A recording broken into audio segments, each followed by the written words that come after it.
जम्मू कश्मीर के पहलगाम आतंकवादी हमले में 26 पर्यटकों की मौत हो गई। इस हमले की जांच अब एनआईए कर रही है। एनआईए ने 2000 से ज्यादा ग्राउंड वर्कर से पूछताछ की और 15 को चिन्हित भी किया। आज इस वीडियो में आपको बताएंगे कि अब तक की जांच में एनआईए को क्या अहम सुराग मिला। साथ ही बात करेंगे कि कैसे एक चश्मदीद ने इस हमले में बड़ा खुलासा कर दिया, जिससे यह पता चला कि यह हमले की तैयारी काफी दिनों से की गई थी और आतंकवादियों ने इसकी रेकी भी की थी। नमस्कार, मेरा नाम है यश कपूर। आप इस समय देख रहे हैं इंडिया.com। सबसे पहले बात करते हैं एनआईए की जांच में क्या कुछ अपडेट है। जम्मू कश्मीर के पहलगाम में 22 अप्रैल को आतंकवादी हमला हुआ। पहलगाम में हुए इस नरसंहार ने पूरे देश को हिला कर रख दिया। इस टेररिस्ट अटैक में 26 पर्यटकों की मौत हो गई। इसके बाद से ही भारतीय सेना और खुफिया एजेंसी इस घटना की जांच में जुट गई और इस घटना के पीछे के अपराधियों जिन्होंने आतंकवादियों से मिलाया था उनकी खोज कर रही हैं। पहलगाम अटैक की जांच एनआईए यानी नेशनल इन्वेस्टिगेटिव एजेंसी के जिम्मे में है।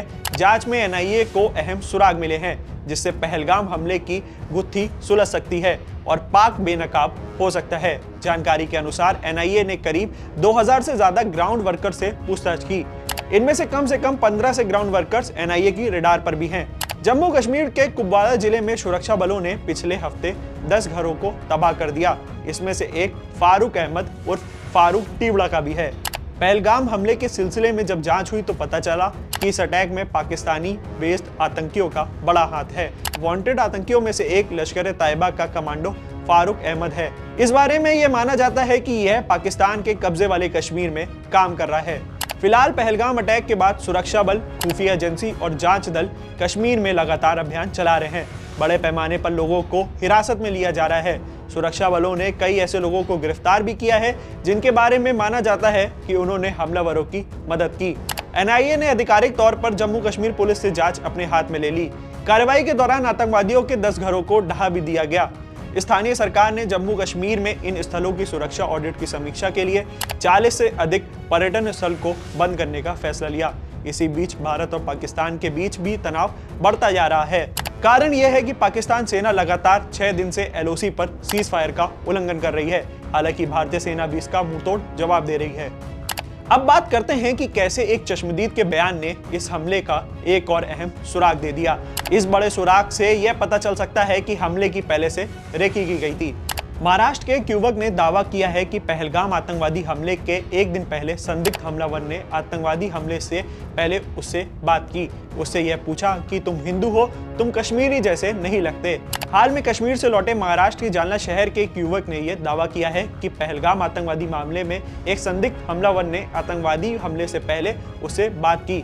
आदर्श राउत ने जम्मू कश्मीर के पहलगाम में 21 अप्रैल को बैसरन घाटी में फूड स्टॉल पर एक व्यक्ति के साथ अपनी बातचीत के बारे में बताया।